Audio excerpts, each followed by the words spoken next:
Hey everyone, and welcome to the All It Takes to Go podcast, the best place in the entire world, including all of Canada. Learn how to build new thoughts, new actions, and new results.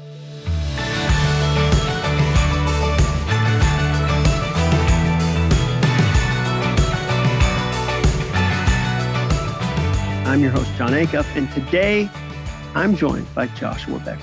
Who's that? I'm so glad you asked. Joshua Becker is the author of Things That Matter, Overcoming Distractions to Pursue a More Meaningful Life, and the best-selling author of The More of Less, The Minimalist Home, and the founder of Becoming Minimalist, a website dedicated to inspiring others to find more life by owning less. The website welcomes over 1.5 million readers every month and has inspired millions around the world to consider the practical benefits of owning fewer possessions.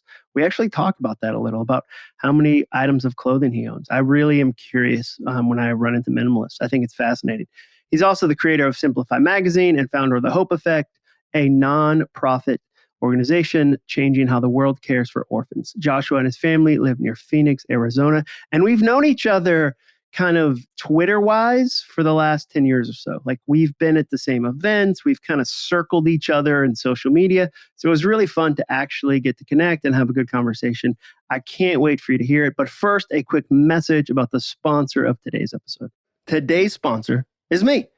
I've been really surprised at how many people who listen to this podcast have reached out to me about having me speak at their events.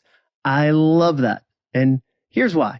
Over the last 13 years, I've had the honor to help hundreds of companies like Nissan, Walmart, Microsoft, and Comedy Central at events around the world. And during that time, I've developed 3 big goals for your event. Number 1, I want to slingshot your audience into the best year they've ever had.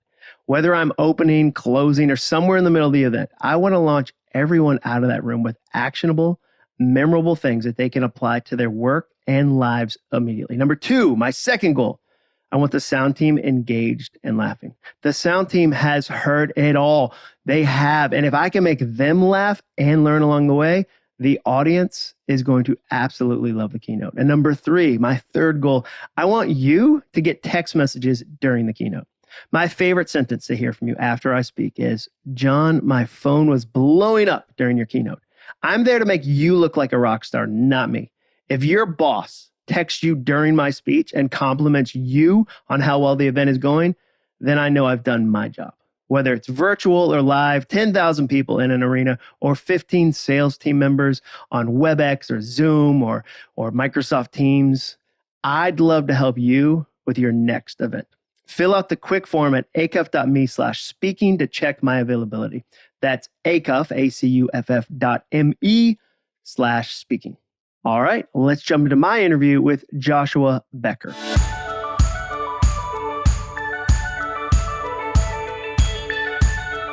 All right, Joshua, this is super fun for me because, as I said before we started talking, we've known each other-ish, like via Twitter and social media, and 2 dudes that came up at the same time in the wild, wild west of side hustles. So I'm so glad that I finally get to talk with you and interact with you. So thank you for doing this. It is my pleasure. You host an amazing podcast. John, I've been reading your writing for 15 or 16 years, I would say. Back even before I started blogging, That's crazy. That is super fun. And I want to jump in with a writing question. You've written a number of books. What's your favorite part of writing a book? What's your least favorite? Oh, John, I hate writing books. Can I come out and say that? Or am I supposed to be hiding that? No, it's supposed to be magical. You're in a field and you have a falcon on your arm. I thought it was all gorgeous art. Let me tell you a little bit about myself first. John, I love writing blog posts. Mm-hmm. I love 800 to 1,200 word articles where I have a thought. I have one thought I want to get across. I can think of the intro to get there and how I want to communicate it. And then the closing sentence comes and wraps it all up. And I get to feel amazing for the rest of the day that I wrote something. Books are incredibly different. They take a lot more puzzle piece putting together, a lot more of, as my editor once said, how are you going to keep the reader leaning forward in your book? And I said, I have no idea what that means, much less how to do it.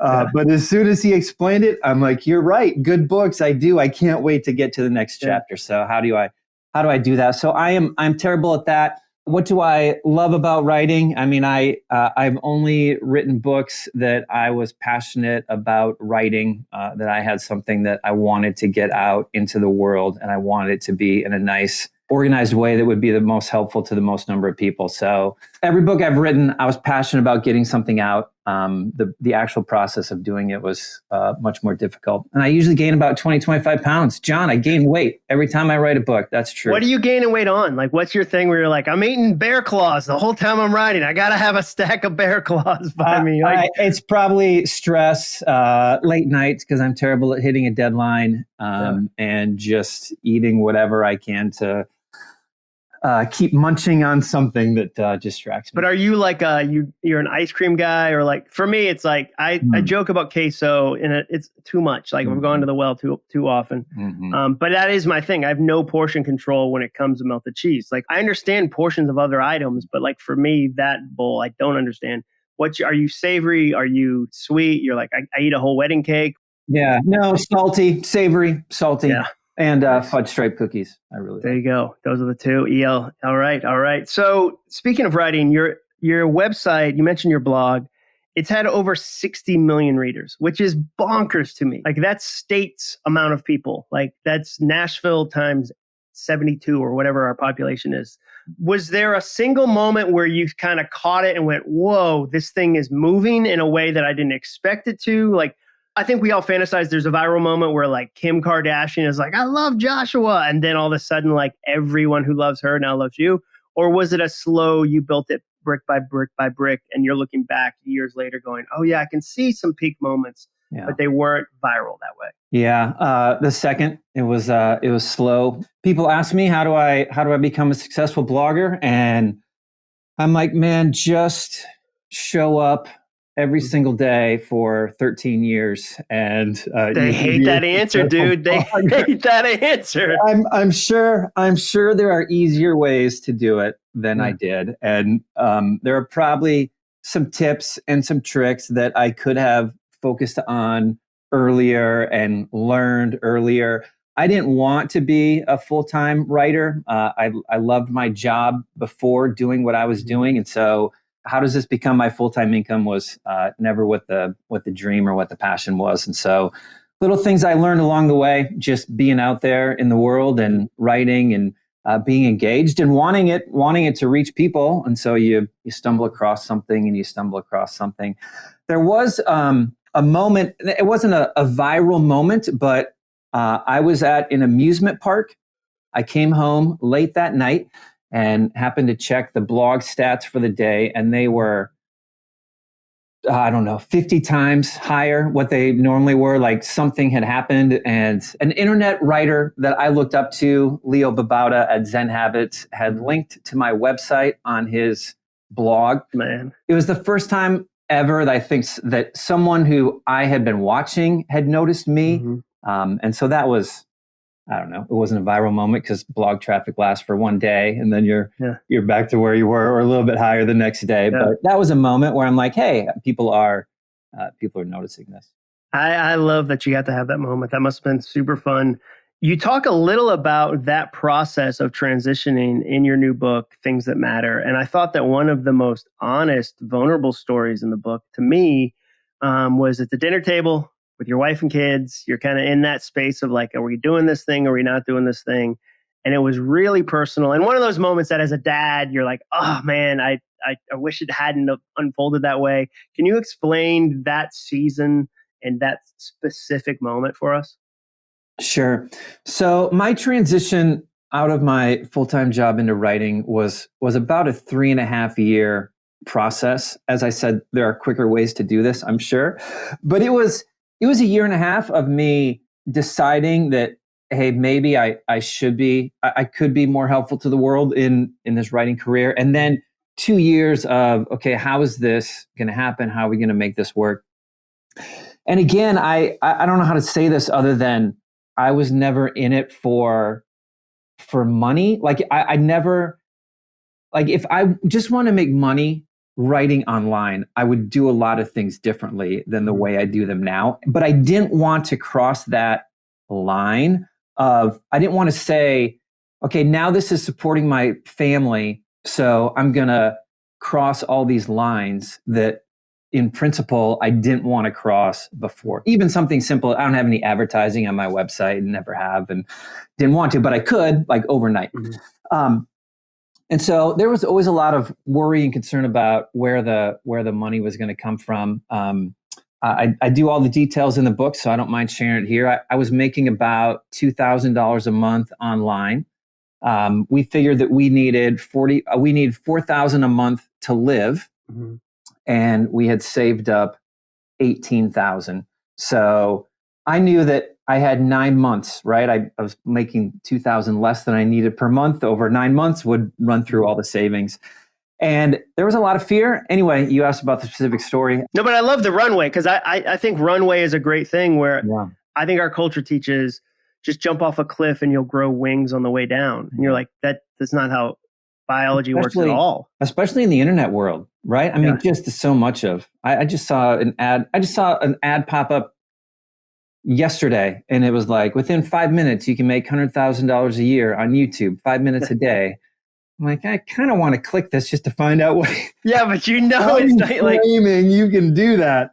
Yeah, the people I know that say you can do something and only work 1 hour a day or whatever are the hardest working people I know. Yeah. Like, and they're redefining work. So you go, what about those other 17 hours of activity? Oh, I don't count that as work. The only work I do is Facebook ads. And you're like, but you don't sleep at all. Like, this seems very stressful. It's 1 hour. So I cut you off, but I love that you had runway. I love that you were thinking about that, because I think it's practical. That's what I love about your story. So you're in that moment. You've done the math. You've got 9 months to kind of get this thing going. Yeah, I'm probably a month or two away from my cutoff date at my job, and going to become the writer. And we're at a dinner table, and I made the comment to the table. I thought it was funny. I thought it was clever. They were complaining about my kids were elementary school, and were commenting about the school lunch. And I said, well, I hope you don't mind the school lunch, because if this blogging thing doesn't work for me, you're probably going to have to bring home food for us to eat for dinner. I thought it was cute and clever, but literally my daughter broke out in tears, and my son left the table to go to his bedroom. And I think I realized how, number one, I shouldn't have said that. But number two, I don't know, probably my fear was probably, laying it out for my kids a little more than I should have. Not that I don't want to be honest with them about what I was doing, and I want them to see me taking a risk, but they weren't in a place to be handling the stress that I was feeling in that moment.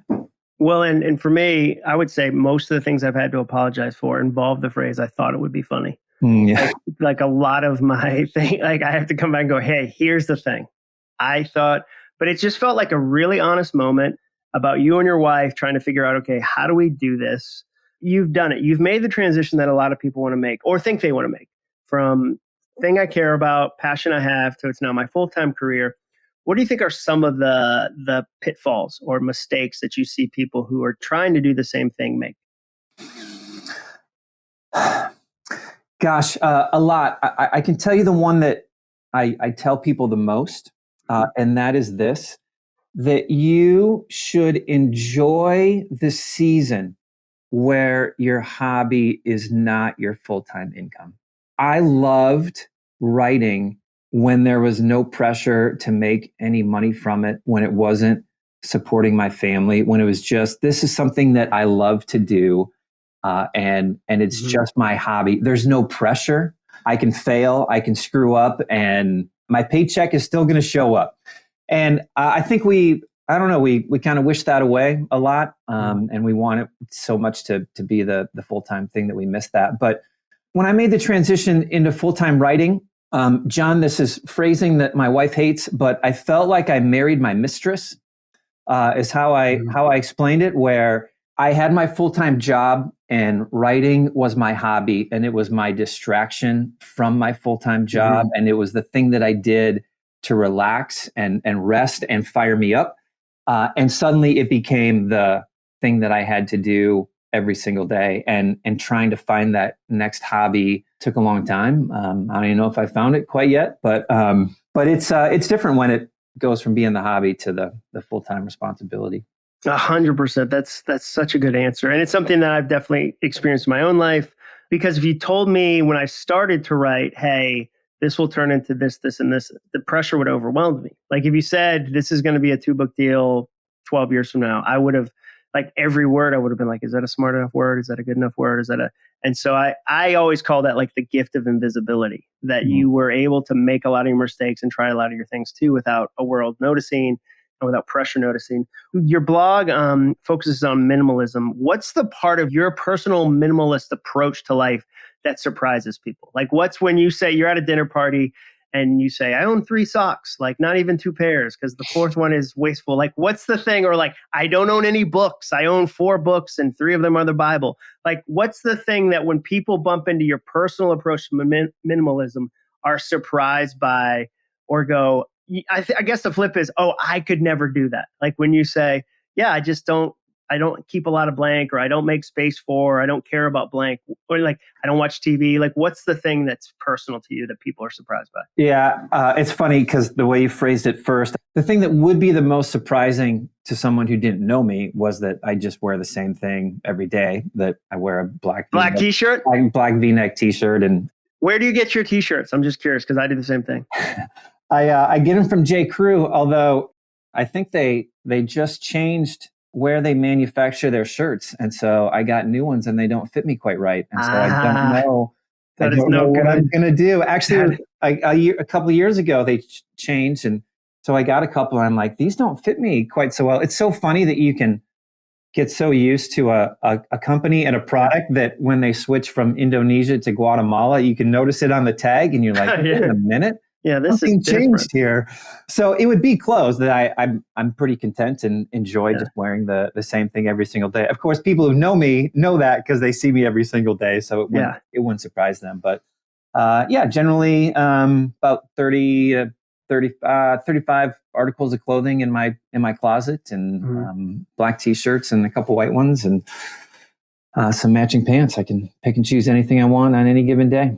What does the average person our age have? Because I'm assuming you're close to my age. Like, are we talking like 150 is average, and at 35, it feels low to me because I think I have like 30 t-shirts. And 7 of them are queso related because, again, I tweet about it and then people are like, you need to have the in queso emergency, eat cheese. Yeah, funny.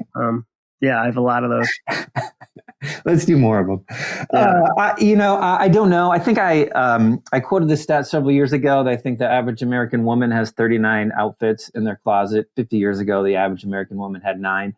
But people hate that I single out women. But that's the only stat that I've seen. So that's funny. So it's shirts for you. How did you first get into minimalism as a way of life?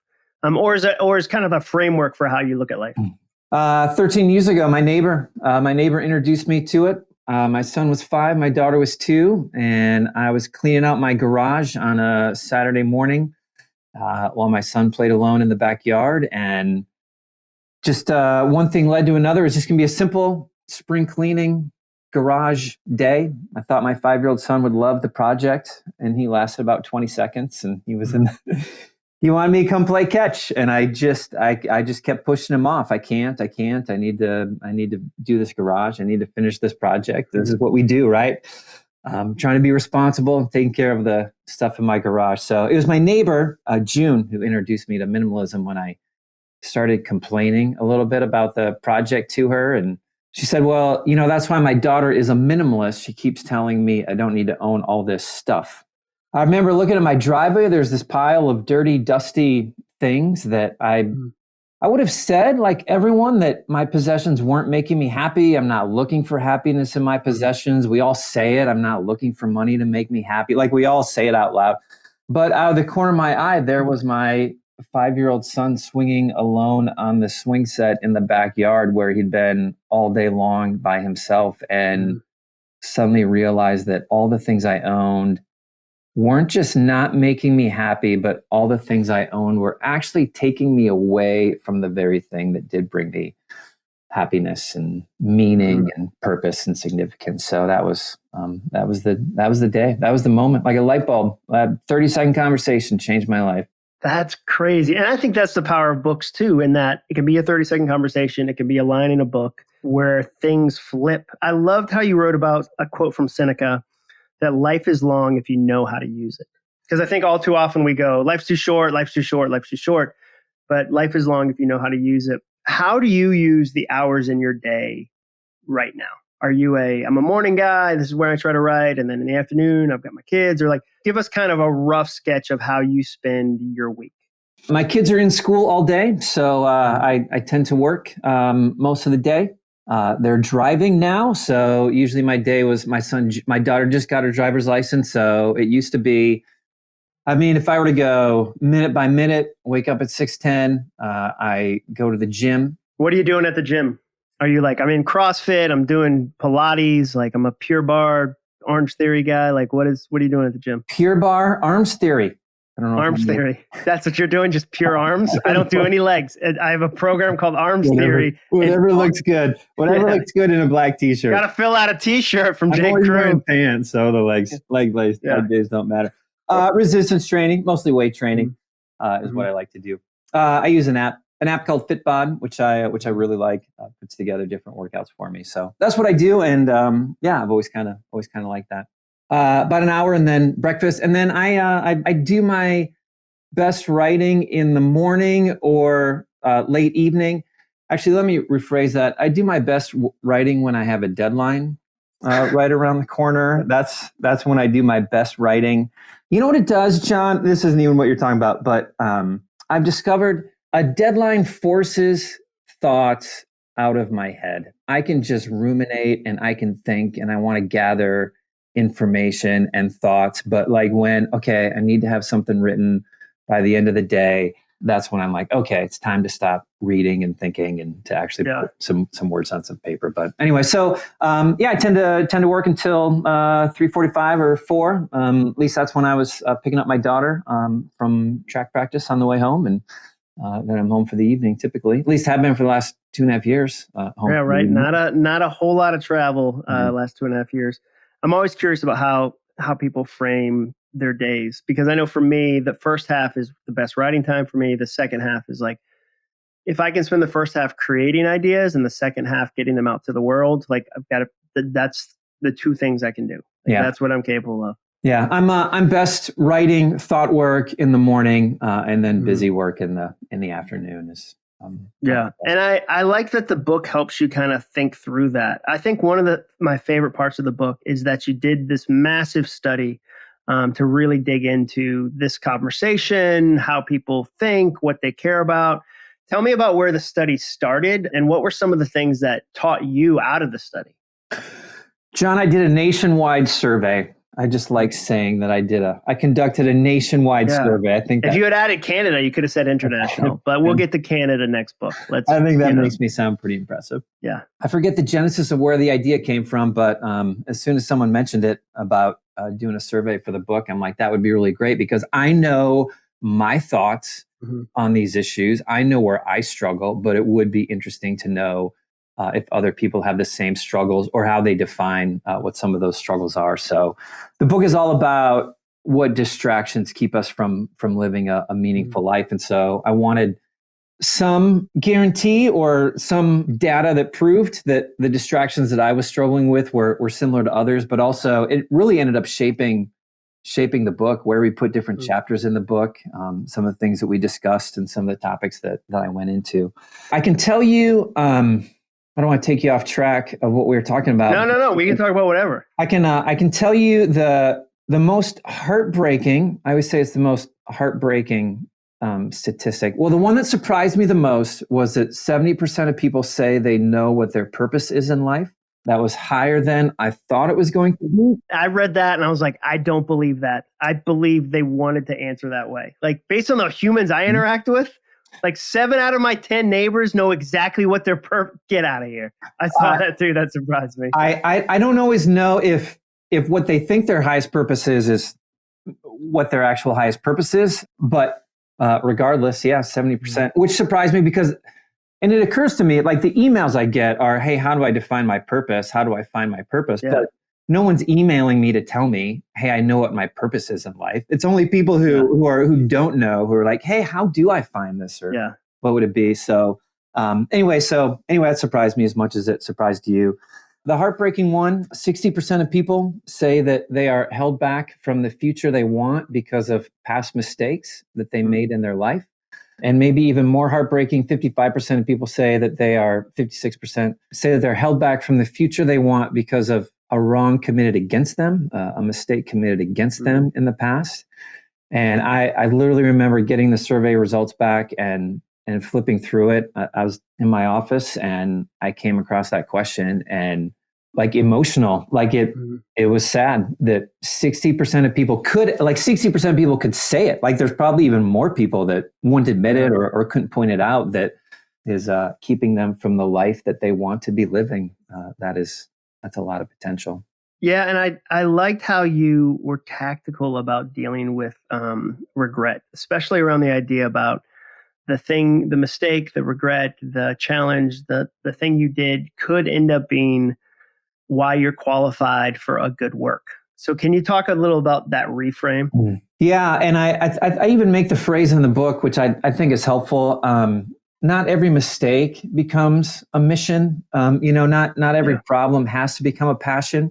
Yeah, that's good. That's a great phrase. Can you say that again? Not every mistake needs to become a mission, and not every problem needs to become a passion. So good. On a global scale, like I'm pretty convinced that a lot of the division that we have in the world today is because people are passionate about different problems. And I'm passionate about a problem. And if you're not as passionate about the same problem that I'm passionate about, then there's something wrong with you. Or you're part of the problem. You're part of the problem. You are the problem. Yeah. You are the problem. Yeah.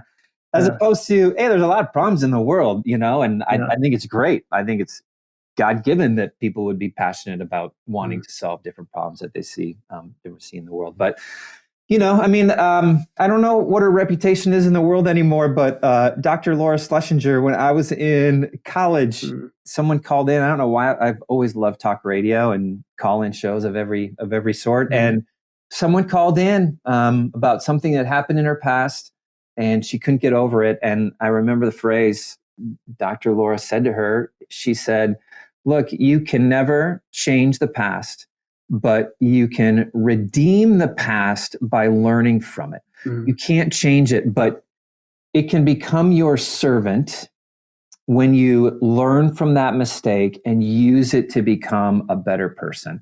If it was something that you did, you learn, why did I do that? Why did that happen? How do I keep from repeating it? Or what can I learn from it to make myself better? If it was something that someone did to you, what can I learn about people? What can I learn about the world? How can this become, I don't know, an asset is a tough word, I think, with some of the things that the people have had to go through. Maybe it's not the wrong word when we learn from it and become better because of it.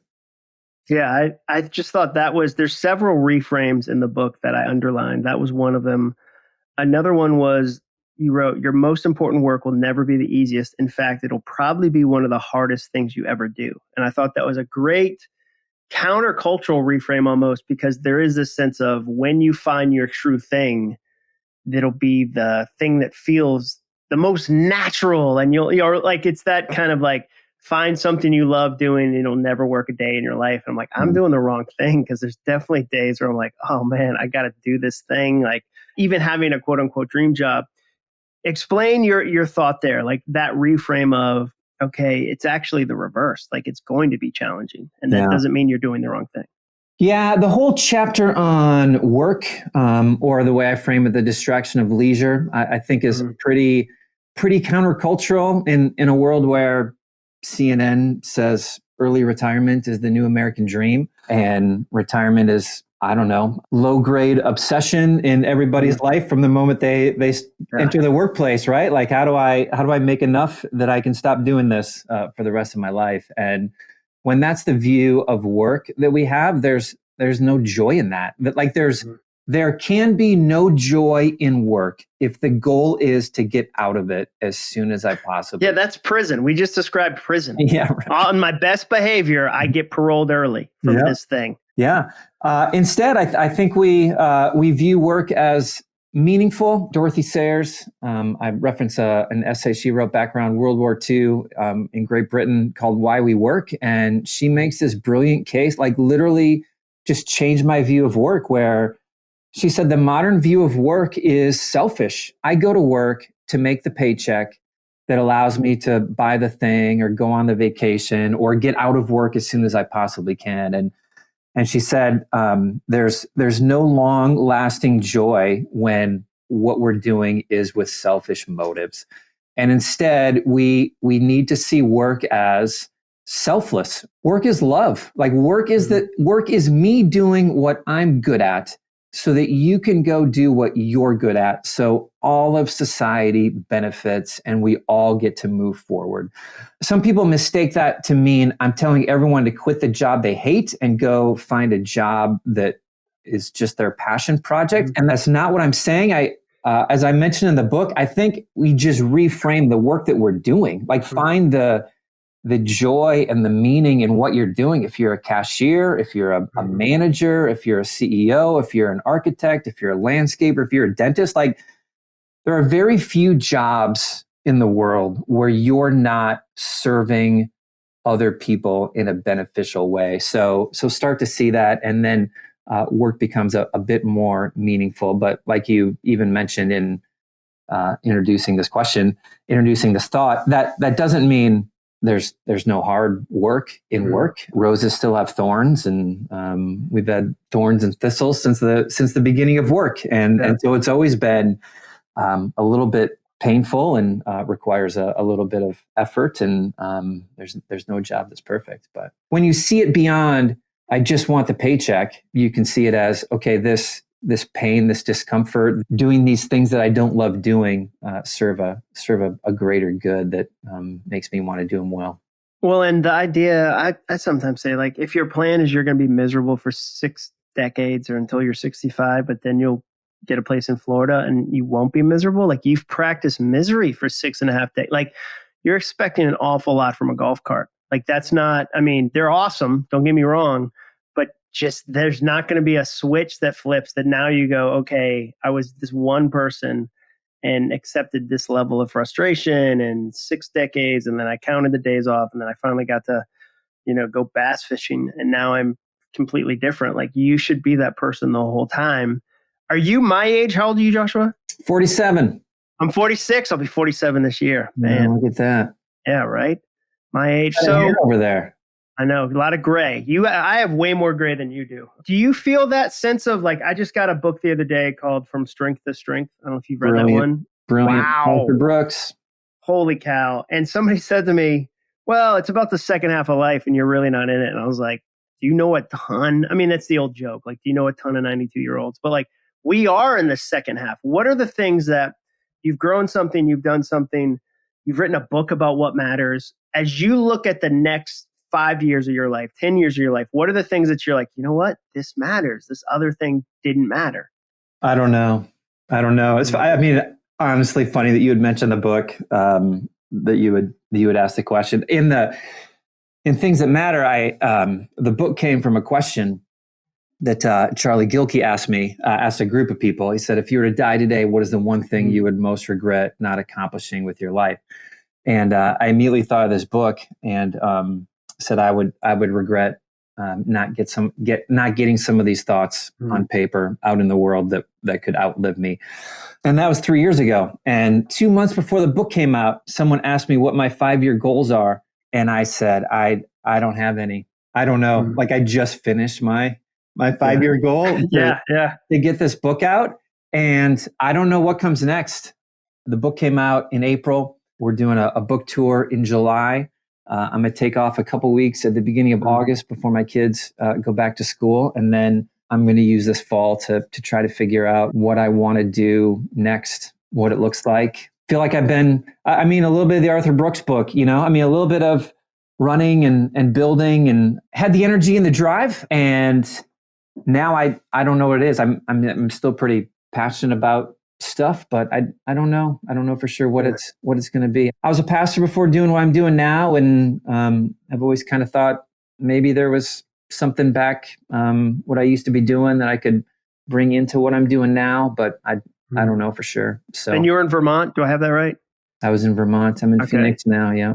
Yeah, I grew up in Massachusetts, so that's like the ninth thing we share, other than black T-shirts and gray hair and starting blogs that turned into our full-time career. That's a lot of things, by the way. That's more than most people. I'm also dealing with a little bit of a life, just season change. My daughter will be a junior. My son just went to college this year, and so like a couple of years from now. Wait, she's a rising junior? She'll be a junior in high school next year. Yeah. Okay. And your son is already in college? Yeah. He just finished his freshman year. So there's a little bit of kids not around. How does that play into what comes next? Milestones is what we're talking about. Yeah. I'm just 1 year behind you. My oldest is going to college this fall, and my youngest is a rising junior. Oh, so you just went through the first high school graduation. Yeah, so it's right now. We're recording this in May, and May is busier than December. It's crazy. Like, I have friends that don't have kids that are graduating, and they're like, "Hey, you want to hang out this weekend?" I'm like, "I'll be at 19 graduation parties." So no, I don't. I'll be at a band banquet and a track. My daughter also runs track, so we'll file that one in the other John and Joshua category. Mm-hmm. So you mentioned not having 5-year goals. What's your approach to goals? It's the fall. Are you a guy that likes to sit down and you're like, you know what? I come up with here's the things I'd like to accomplish in 2022 or 2023. Yeah. Is it how do you approach goals? Or there's a lot of people I don't like goals. I think goals are dumb, but then they tell me I like intentions. I'm like, well, that's a synonym for goal, but whatever helps you sleep at night. By all means. John, people are so good at 5-year goals and 10-year goals. And I so wish I thought in that way, and I wish I could do it, but I just can't. John, you know what I am? I'm a project type goal setter. Is there a phrase for that? There should be. We could do a book together. I knew 3 years ago that I wanted to write this book. And so that has been the goal. I knew I wanted to promote minimalism. I didn't have a specific way that I was going to do it. I knew for that 3.5 years that I was going to be doing this full time. So that was the goal. How am I going to get the income to that point? The first 2 books, we built an app and started a magazine. And it feels like I get a good idea that I'm passionate about. And then that becomes the goal. And so that's where I am today, right? But I've never been this spot. Even when the last 2 were finishing, I knew what the next thing was, and I knew what the next thing was. And right now, I'm not sure what it is. So I'll have something. I just don't know what it is quite yet. Yeah, totally. Are you out of contract? Are you going back into contract? Are you going to put a proposal together? Because when I turn in my second book in August, I'm technically out of contract. I love this publisher, so I'd love to do more books with them. But that's there's always contracts, and you put together proposals. Is that where you are right now? Is you're going to put together another proposal? I don't have another book yet that I want to write. So no, I'm out of contract would be the phrasing. The first book, we just pitched 1 book, and they made an offer that was pretty impressive, and then they said, "How about 2 books?" I said, "Okay, I can write 2." So I did the 2. Didn't think I would write anymore. Thought I would be done. Why did you think you'd be done? Because it's hard for me. Yeah. It's really hard. And you love the blog. I liked what I was doing. I didn't have the idea. I didn't have hey, this is what the next book is going to be. Things That Matter came up 2 years probably, I think, after the Minimalist Home came out is when the idea for this book, maybe 1 year later is when this idea came up. And so I don't have another book in mind. And if this is the last one, then I'd be pretty content with it being the last one. Probably in a year and a half, I have another idea of one that I'm passionate about. And there's no way this is the last book, dude. I mean, I'll do that fantasy with you if you'd like to, but there's no way that you're 47. There's no you know what, man? Took a couple good swings at the old ball. Time to hang up the cleats and just let this Gen Y generation write all the books now. It's difficult, and I've got to be passionate about what you can I tell when the want to author isn't do. too, by the way. Like, when the author is like, I had to write this book. Yeah. It's like Prince getting an album out because he had a deal. And you're like, this wasn't as good as Purple Rain. Yeah. Yeah. Perfect analogy. Perfect Wow. analogy. A little bit of, I always say, if you, either you have to be really passionate about a problem or know how to solve a problem. But when you're not passionate and you don't know how to solve it, then good luck ever solving it. And so I would never go into a book where I wasn't incredibly passionate about the topic, because I know the writing part is just real difficult for me. Yeah. But if I'm passionate about it, then I'm like, okay, I can sit down and figure this out because I really want to. Yeah, the passion for you makes me relentless. Like if it's not something I'm passionate about, I get to feel like a phony for 6 months and I don't enjoy it. Where like if it's something I'm like, oh my gosh, I figured this out in my own life. I'm going to see if other people need this too. Oh, wow, they need it too. How do I really lean into it? That's when I'll throw, years against that. Like there's a reason I've never wrote a book on how to grow a social media audience. Like I'm not, I love that and I've benefited from that and I enjoy parts of that. It's not what I'm passionate about. And there's other people that are so much better at writing about that. And that is their passion. So I completely understand that. I've only got 3 more questions. What's the advice you haven't taken? So people come up to you and say, hey, you got to scale. Hey, if you did, you got a YouTube channel. You should be making YouTube videos every day. Like what's the advice from kind of outside your ecosystem that you haven't taken? I've never bought into, I need to be everywhere. I need to be on all the social media platforms. Never taken into that advice.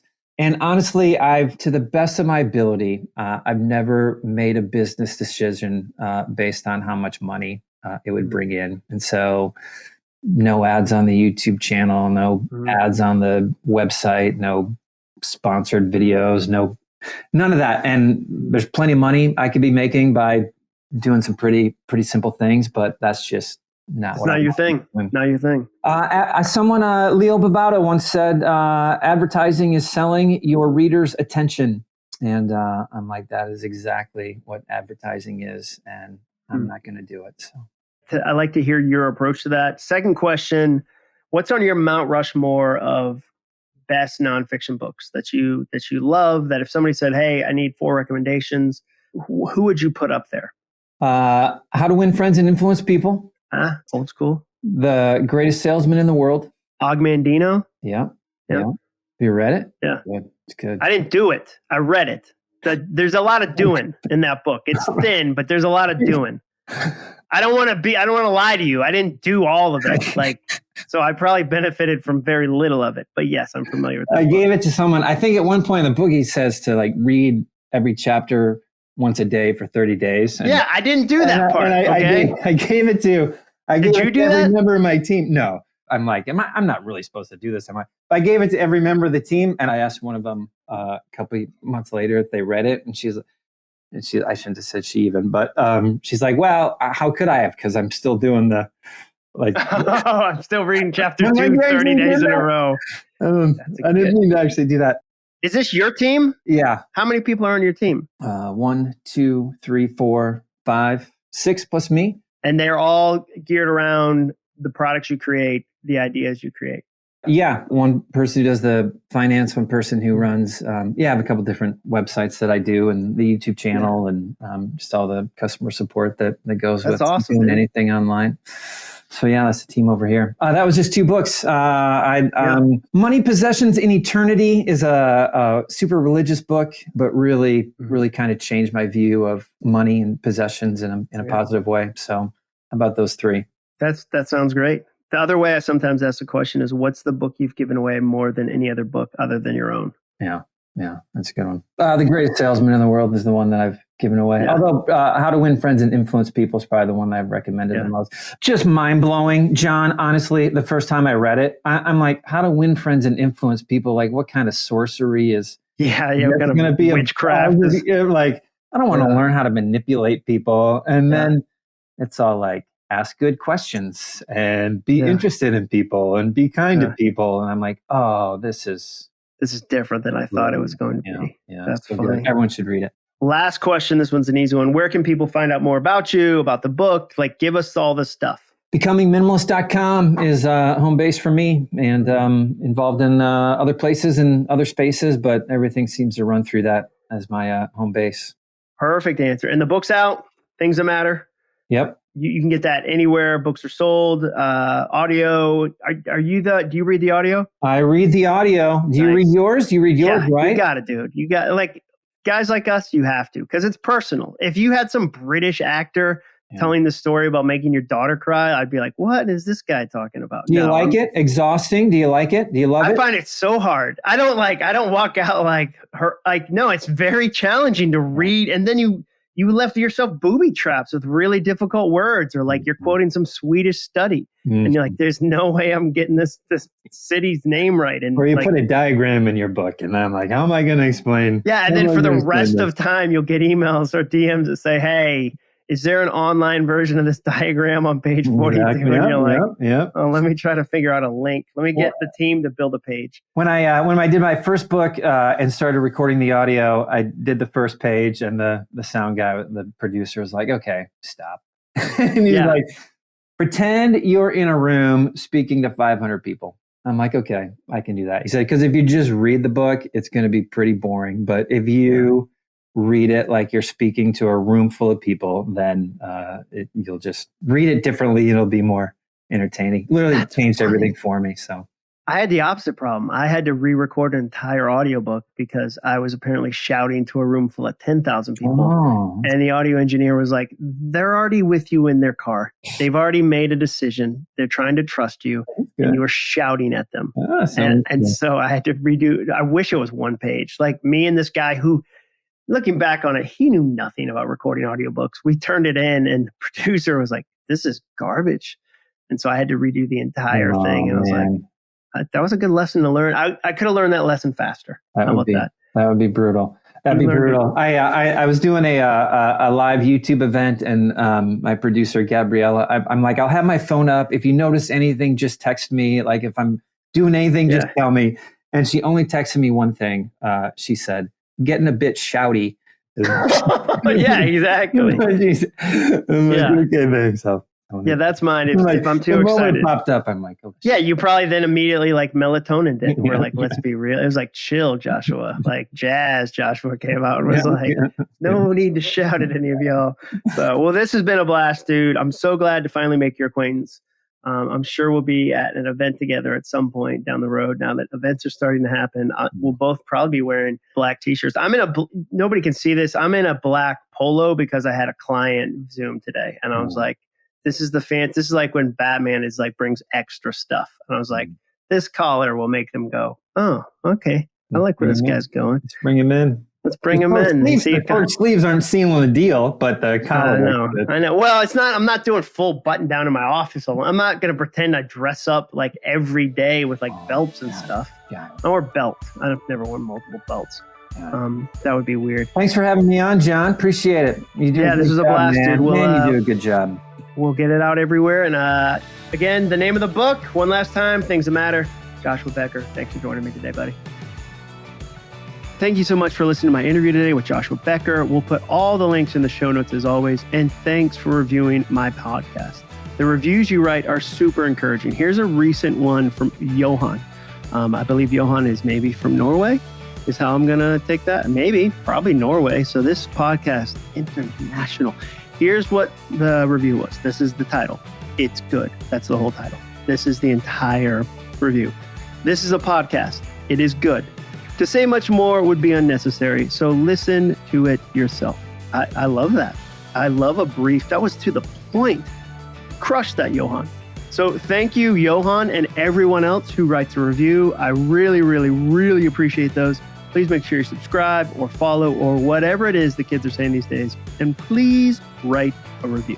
See you next week. And remember, all it takes is a goal.